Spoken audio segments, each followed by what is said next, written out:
4, 3, 2, 1. Whether you've been married 1 or 20 plus years, at some point you realize you married into crazy. And that's what our show is all about. If your marriage or relationship is compassionate, real, accountable, zealous and yielding, or just plain crazy, Snooks and Lovey offer love, laughter, and a dose of reality as they unpack this thing called marriage.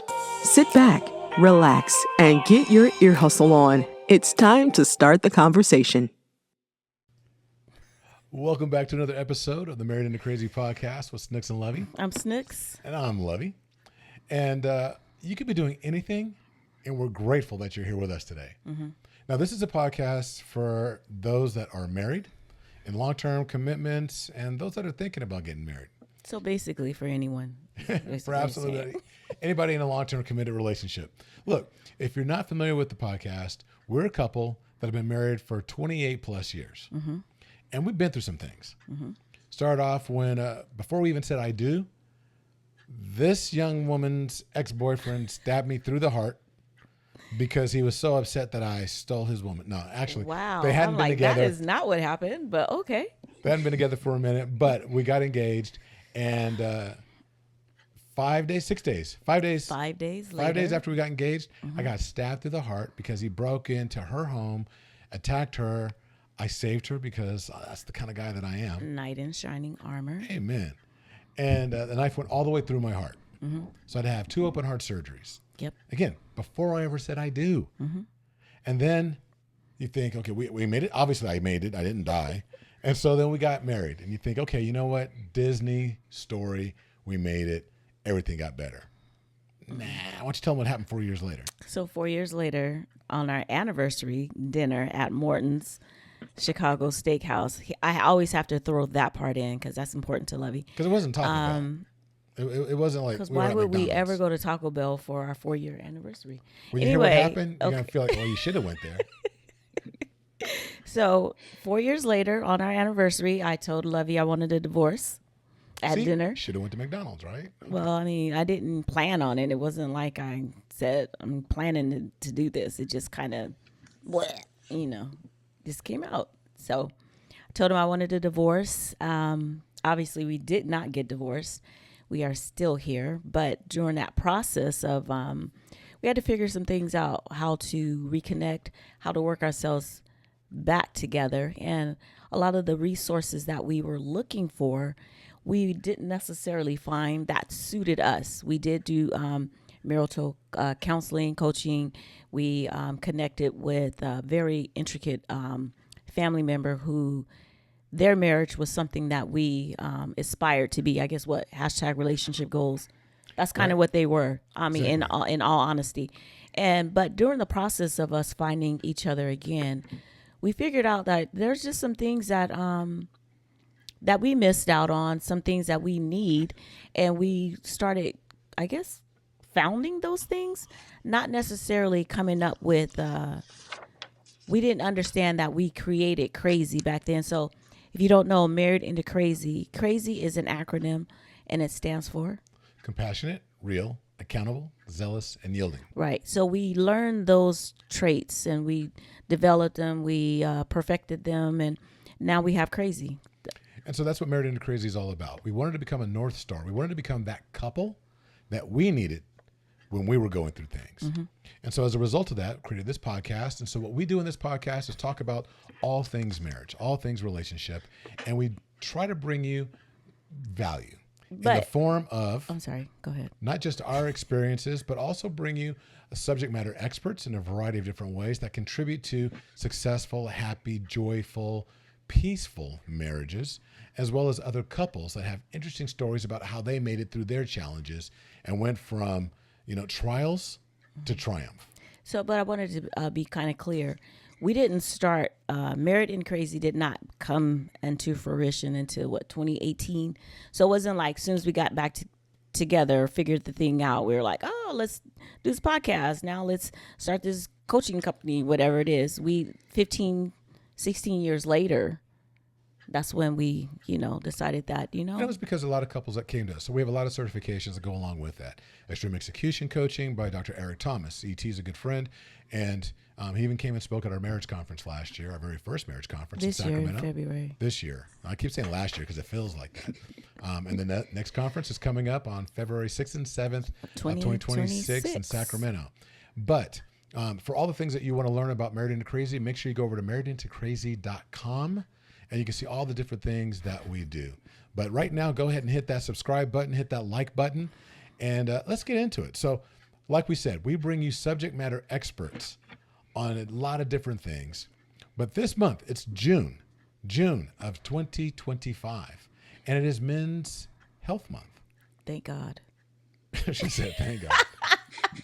And one of the more important things, and I made a specific request. I think that one of the components that we talk about in mental health, we always talk about prostate health. We talk about cardiovascular health. We talk about, maintaining the muscularity and the health and all these different things. But what we don't really get into is men's mental health. I'm sorry. Did you say that or did I? I think that it was my idea. She's always trying to claim stuff. I'm sorry, y'all. He always trying to take credit for my stuff. I said it. Anyway, regardless of who said it, the importance remains. Now it's regardless. Okay, go ahead. The importance remains. And so I thought, what would be great is to bring on a mental health professional to discuss the importance of men's mental health and how it contributes to the success of a peaceful, harmonious marriage. To help the ladies out.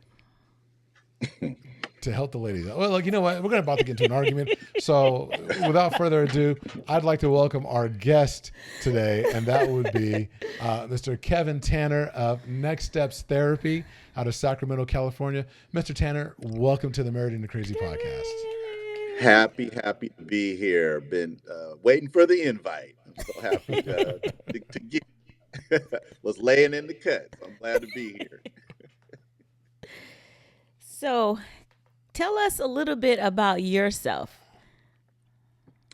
Well, I've been a resident of Sacramento, my wife and I and the kids, since moved here in 2006.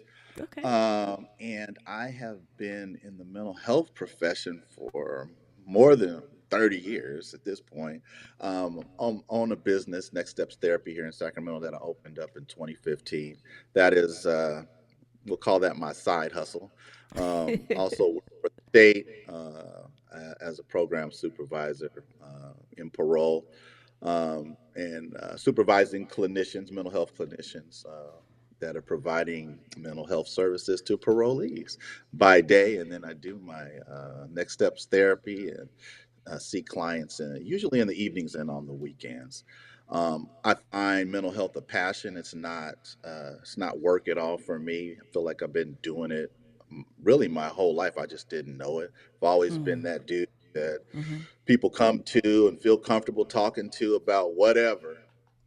And I've just been in the space, for so long. And I just decided, what? I wonder, is there a way to monetize this? Let me go back to school and, at least get some certifications and be able to provide the service and help people out. Good stuff. So I just have to throw this out there. I just got my MSW, so, I might be looking for a mentor or something pretty soon. So just, stay just open. Reach out. To sister. I'm here. I'm here. And that's an important piece too, honestly, is being able to provide that clinical supervision to those that are coming up in the field. And we need more folks that look like us to be in the field because we're underserved and we're underrepresented. And then we tend, as men at least, and we'll probably get into it, tend to underreport our symptoms or not say anything when we're suffering. So we need folks that look like us in the field. Let's get into that. I was going to say, that's a good one. Go ahead, Larry. So you just made, I was talking about men in general, but let's talk about men within our specific community, within the African-American community.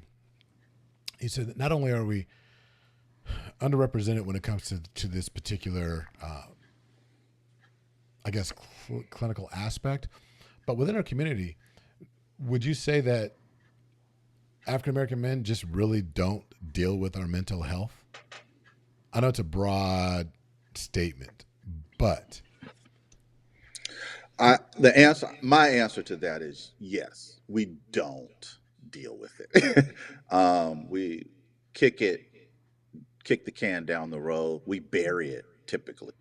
And in a lot of cases, we don't even know what we're dealing with.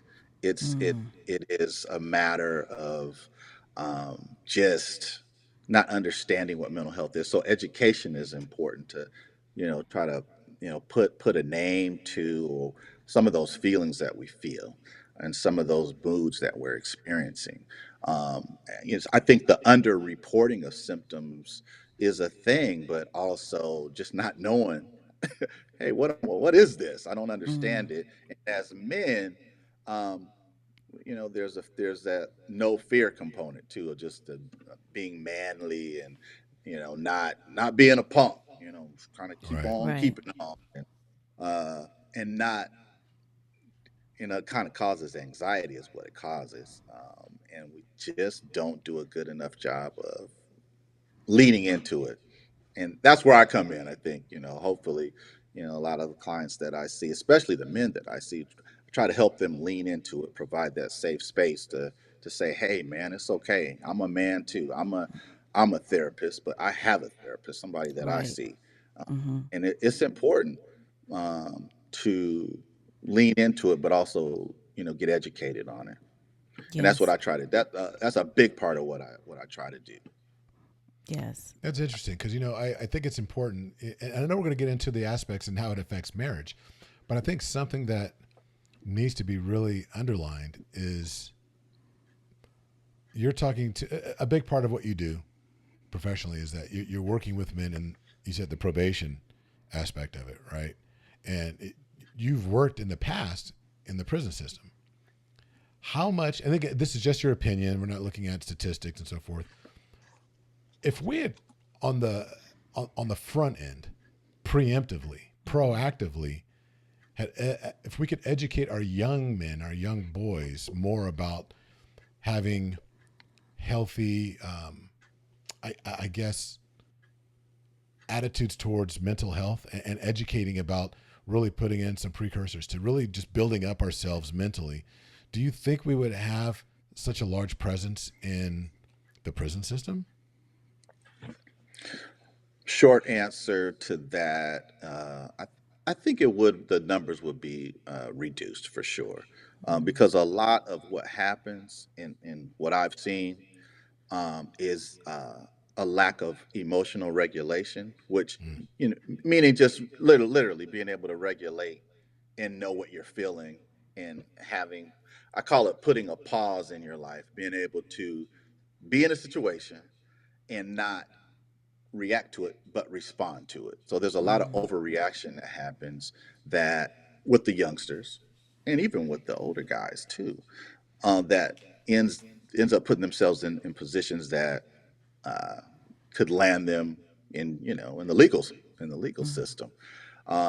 I used to do a mindfulness group when I worked in prison, and I'm dealing with guys at that point that are, well, we'll say they're anywhere between 20 and up, and just being able to teach them skills about how to think before acting, or realizing that there is a pause available, there is time available before you react to something, Mm-hmm. and and, right. and talking about that, because there's so much value in that. Because when you talk about that, you're saying maybe I wouldn't have done what I did if I just had that skill to be able to say, hey, Right. wait, what's going on? Mm-hmm. How do I really need to respond or react this way, or do I have another choice? Mm-hmm. So building that in. So yeah, as youngsters, we have to build that into our youth, because that would definitely help. And then the OGs, as I call them, they were very much, it was almost like new information for some of those guys. And I'm Mm-hmm. talking 40 and up. They're like, whoa, I can do that. Right. I can count to three. I can count to five. As Right. corny as it may sound, it works. Right. So the pause, is super important. Just, hey, you have time. You have a Yeah. choice. Right. Yeah. That's wild. So I wrote. We got some questions here. I feel like Yes. everyone should really get a pen and paper or something. Those are that are listening because this is really good information, especially when it relates to relationships. So I want to just kind of go over, just kind of dig in. So beyond common stereotypes of male stoicism, how do undiagnosed or unaddressed mental health challenges in men, such as depression, anxiety, or even trauma, specifically manifest within the dynamics of a marriage? Great question. And really, when you talk about depression and anxiety, or just we call them the mood disorders, but Mm-hmm. it looks a little different in men sometimes. Sometimes it's across the board. Okay, when you're talking, let's talk about depression, for instance. Depression can be across the board. It can be, feelings of sadness. It can be isolation. It can be poor sleep, poor energy across the board. But Mm-hmm. sometimes in a little bit different. It might look like irritability. It might look like anger. It might look like mood swings. It Mm-hmm. might look like behavior. It might look like an increase in substances. If you are one who engages in substances, you might do that more. If you're, alcohol, you may have a drink every now and then, but if you're depressed or experiencing some of those symptoms, you might drink more. And so those are some of the things that, when you talk about men, it presents a bit differently sometimes. Mm-hmm. And in a marriage, it's important information, I think, for the spouse or the partner to be able to recognize that. If you see an uptick in, you know, risky behavior, if you see an uptick in, they're smoking more marijuana than normal or than they normally do, or they're drinking more Mm-hmm. than they normally do, those could be some, some things that you can look for. Isolation's a big one too. And then I think men tend to sometimes, from an emotional standpoint, we can just withdraw. Mm-hmm. We're here, but we're not here, Right. and so there's an emotional withdrawal that happens, and something to look for um, in the marriage. Mm-hmm. And again, we talked about it a little bit earlier. We're not talking about it. Men aren't talking about it. They don't know how to. They don't know how to tell you this is how I'm feeling. But those are the behaviors. So as a female, as the girlfriend, wife, partner, um, I think you kind of answered it already, but I just want to ask, like, what are some of the common relationship pitfalls that we do, as far as like with as women? I don't know if you could, if you were even able to answer that, like when we see him smoking more or he's very withdrawn or isolated. Have you come across anything that, like the common things that women do that might even further push a man out or, further keep him isolated? Because I want us to learn, not just to, because I'm just keep it real. We be popping off like, what's wrong with you? Or, something like that. Our responses or maybe our reactions could actually set him off more. So, what Mm-hmm. do have you come across any common things that women do that or help us to not do? Give us some information. Yeah, yeah. I I I think you hit the nail on the head. I think in terms of how, we talk about in marriage, it's always it's real general. We say communication is the key. Communication is the key, but it's not necessarily what you say. It's how you say it. It's Right. not. Your approach matters. Mm-hmm. So if you lean into your spouse with compassion and empathy and care, then I'm hoping and betting they're going to receive that better than the eye roll or the pop off. They're going, it's going to be, you're going to be met with defense, the Mm-hmm. defense mechanisms Mm-hmm. kick in and they can't hear you. So Right. there's that communication. So again, if we go back to the pause, yeah, you may be irritated, agitated when you see the behavior. Like, oh, there you go again. He's back on that. And Right. but use the pause to kind of get control of, do some emotional regulation on your part so that you can approach your spouse in a proper way so that he can hear you and receive it from you. Yes. Because on the male side, yeah, that just continues to shut down. You say, there he go again. We're like, there she go again. And Right. so nothing gets solved. We just pour another drink or take another puff or whatever it is that we're doing. Right. you Right. know.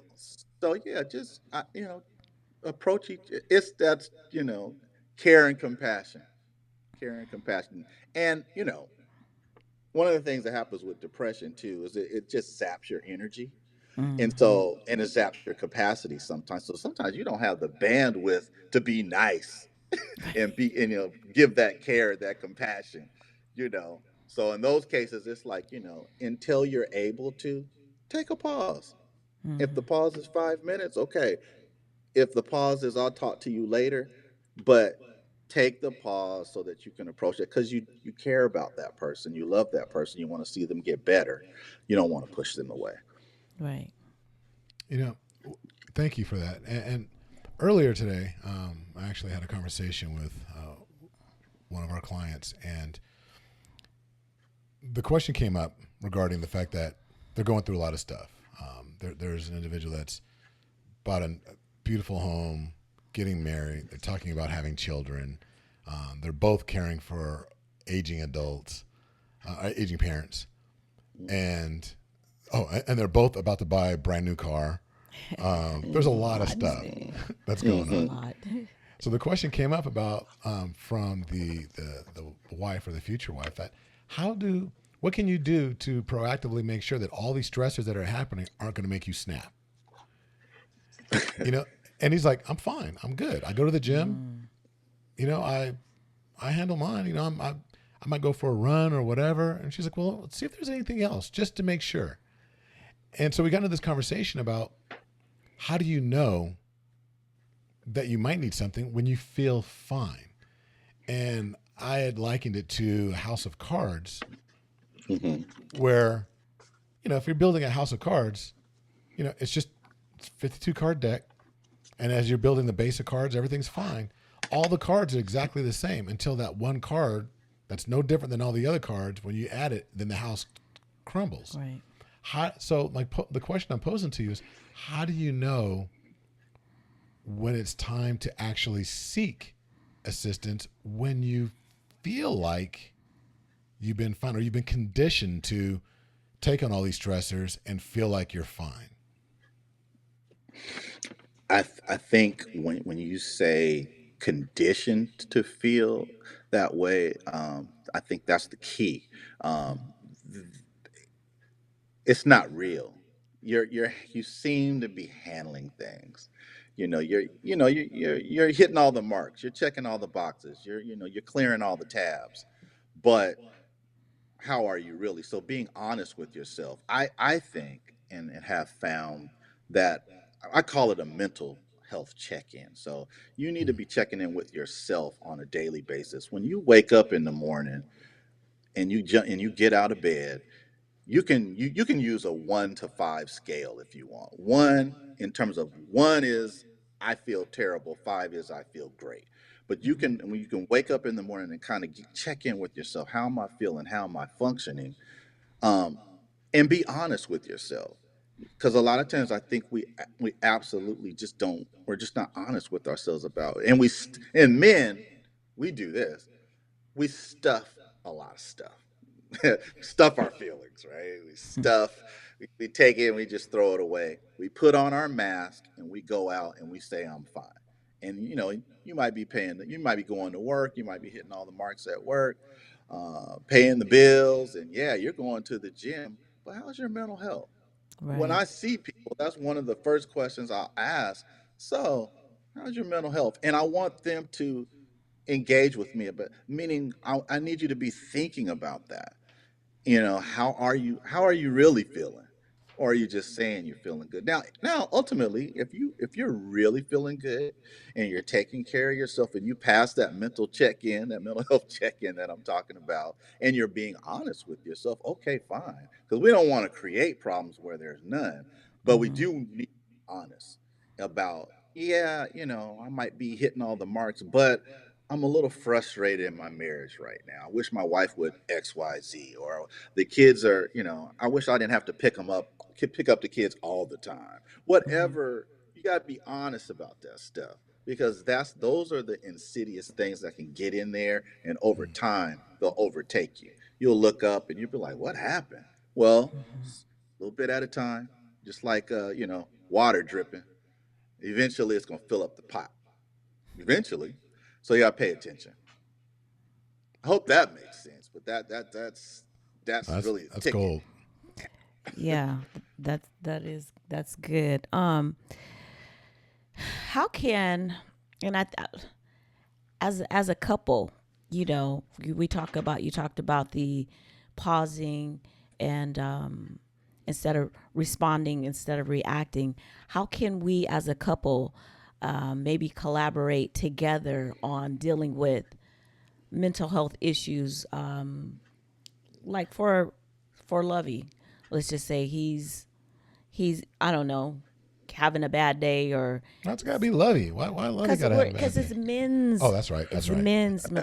See what I'm saying? You might have to do a little counseling session right here. I don't know, but but how can we collaborate? Like, I know all men are different in the approach that they like, but do you have any maybe a little bit of advice as a just kind of general on the way for couples to collaborate on talking about mental health, as far as you know even dealing with it? Because we've already, I feel like we've agreed that that's kind of like a taboo, Yeah. especially in relationships, especially in African American relationships. If I say you got something going on mental health wise, he might be like, oh, so now you questioning my manhood, now something like that. So what would be, in your opinion, a good way that could, I don't know, maybe we could smooth it over and dealing with something that's going on with him? I think, well, I got two thoughts on that. Okay. One is, uh, when I'm doing marriage counseling, I do this kind of this wants and needs assessment. And I have both spouses, you write down their wants and their needs. Now, wants are those things, if I can get them, great. Needs, I got to have this. If I don't get this, we got a problem. Right. I'm out. Maybe it could be that deep if the needs aren't met.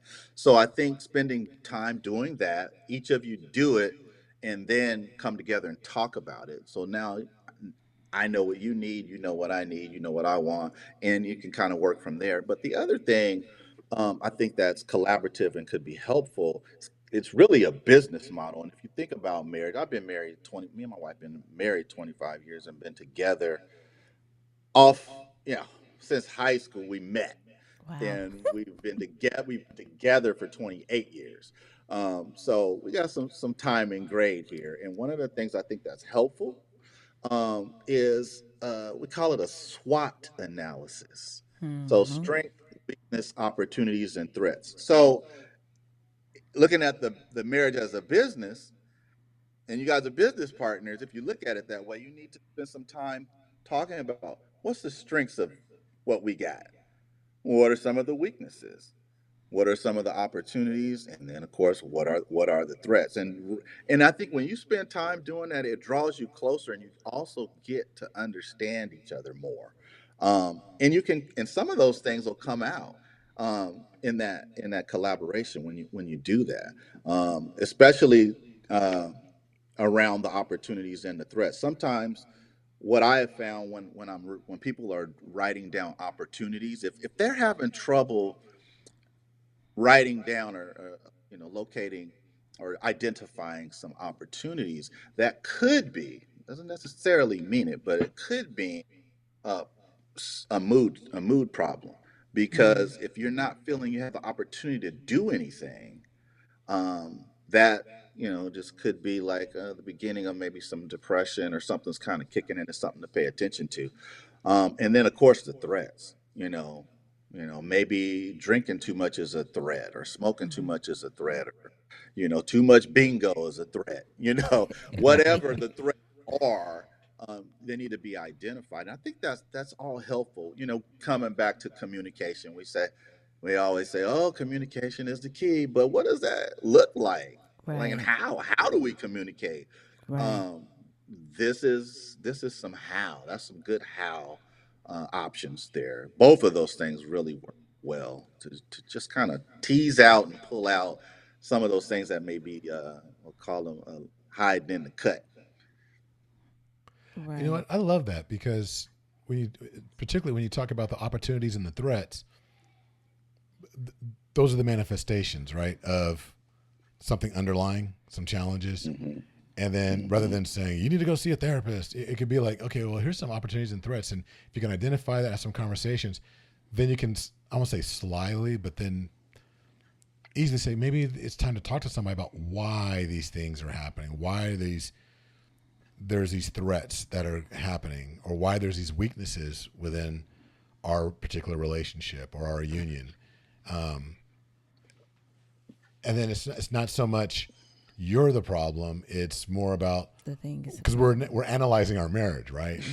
Mm-hmm. Hmm.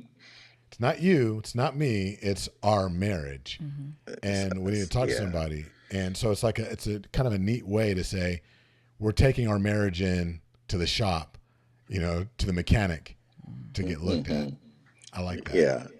Yeah. Yeah. Do that diagnostic Yeah, that we charge exactly. Because $125 for. the dummy lights came on. It's time to go in. Yeah. Yeah.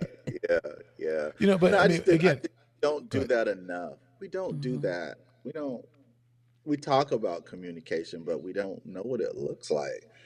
My wife is real good. I'm good at coming up with things, and then she'll say, "Okay, well, what does that look like?" And it's like, "Okay, wow. Okay, I gotta spend a little bit more time on Right. that part. Mm-hmm. That's the how. How do we do it? How do we communicate better? What does it look like?" Um, and instead of just throwing that out there, you ask people, you talk to people that are gonna get married. They may come to us, folks like us that have been married for a while, and say, "What's the secret?" You know, Communication always comes up.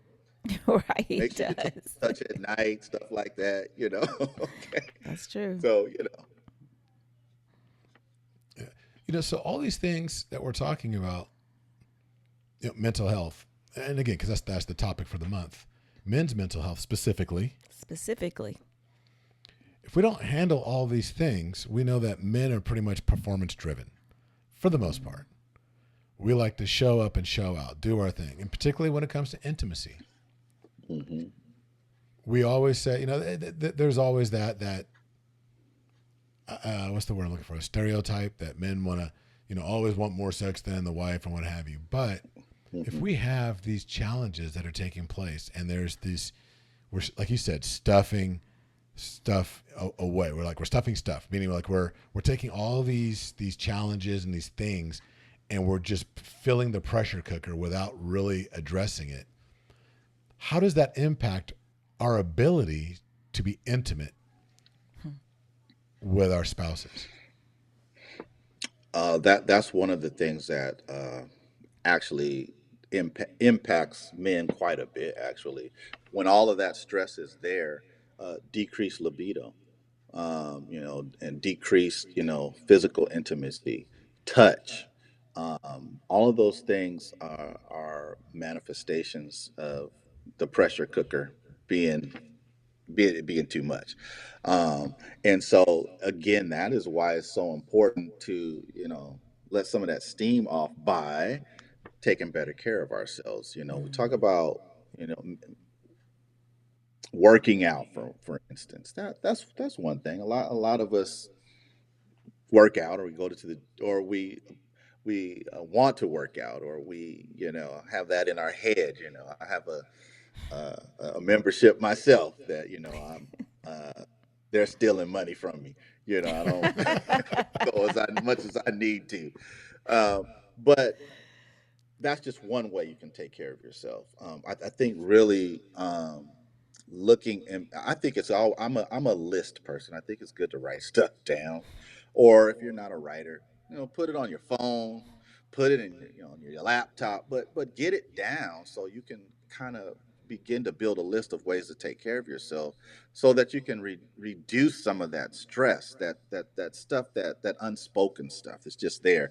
And men, we have this burden, that we carry, a burden to be strong and be capable, and the financial stress, and the provider, the Bible talks about that, the man, in relationships. Um, and I don't know if this cuts across to other ethnicities, but I know, like, in black families, and at least in mine, they want to know what the man is doing. If there's a problem at the house, well, Yes. what's the man doing? Well, what's Yes. he doing? Yeah. Yeah. Things are going well. He must be doing something right over there. But if it's all going to hell, they won't talk to the man. That's a burden, But what about her? They don't. They don't. No, it's you. And That's so true. that's a. Is it fair? That's debatable, but it's real. We wear it, and so it's like, okay, so yes, we have to build a list of things. What makes you happy? What are you doing for yourself Mm-hmm. to take some of that pressure off? And then back to your relationship, back to the strength, weakness, opportunity, threat, that communication stuff can help too. My wife just asked me, not, it's been more than about a week ago. It was like, babe, what do you need from me? What can I do to make, sort of take some of the pressure? And I was so glad she asked, because I said, you know what, I appreciate that. And I'm going to take some time with it, and write some things down and get back to you. That would help reduce some of the pressure that I was even feeling. Mm-hmm. So back to, but that's the partnership. You got to be talking about it. And men, I think also having a network of other men, or at Mm. least one other man that you can talk to and be real with. And we get to the barbershop and we do all that barbershop stuff, and everybody acts tough and like they got it together there. But I'm talking about the real stuff. Hey man, I'm struggling right now. Hey man, Mm-hmm. these feelings I'm feeling are not familiar, and I don't know what to do with it. You got to have somebody. Now, if it's a therapist, great. That's perfect. But maybe it's somebody at church in the men's group, or maybe Mm-hmm. it's a friend at work that you're close with, that you can, really confide in. You have to have that place to download that stuff. Because other than that, it just sits, pressure cooker again.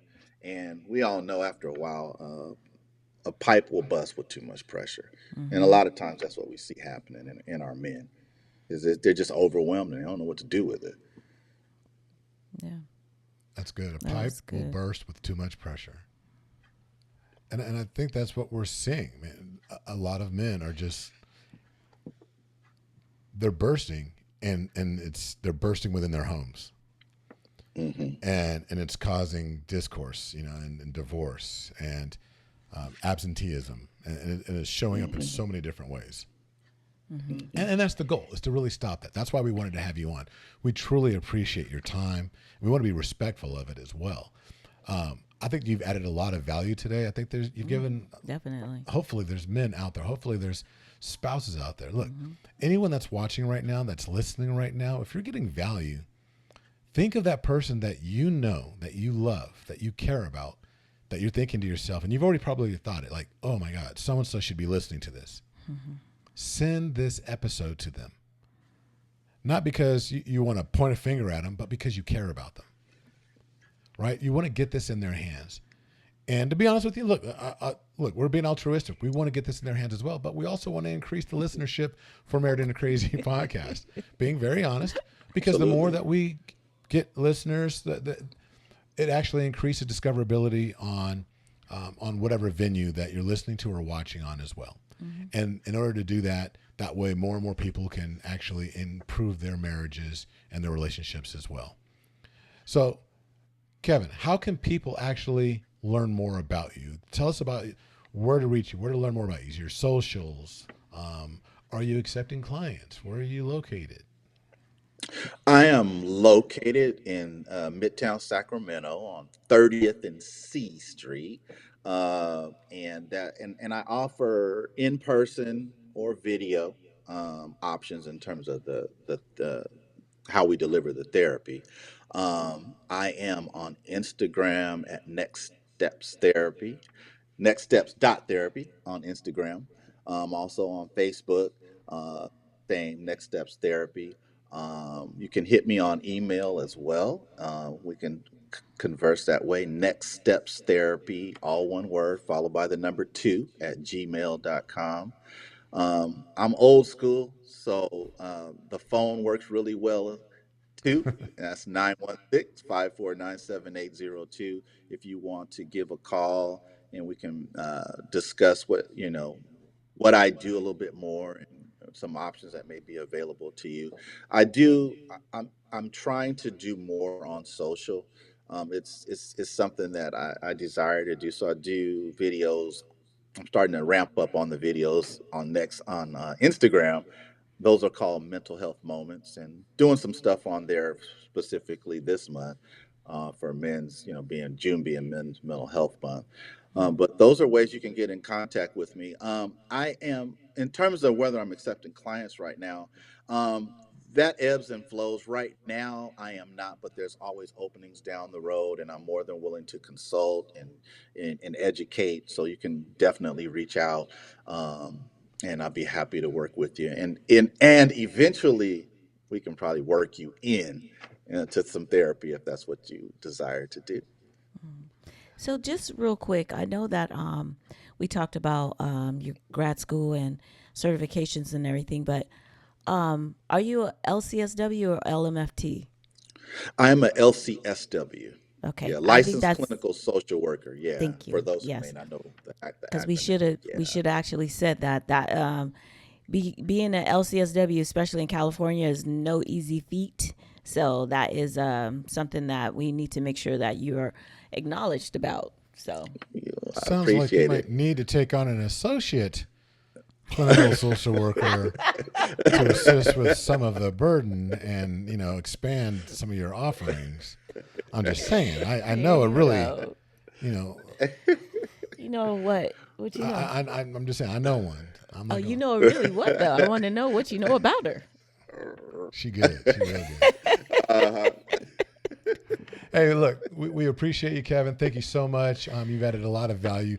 Yes. I believe you touched a lot of lives, a lot of souls, and I hope that everyone that's listening, that you've really taken heed to what Kevin shared with us today, and it's given you cause to pause and think about not just your mental health this month, but every month, every day, and how you can improve the quality of your existence and what you can do for your marriage and for your family and for your community. Absolutely. And at some point during this call, I broke one of our apparatuses, so we're going to close on the screen that you see right now. I can't go back to our main screen. So until the next time, Be blessed. Bye-bye. Bye. Thank you. Thank you for listening to the Married Into Crazy podcast with Snooks and Lovey. Please like, subscribe to, and review the show wherever you access it, and tell a friend about us. Visit marriedintocrazy.com and see how Snooks and Lovey can bless your marriage directly.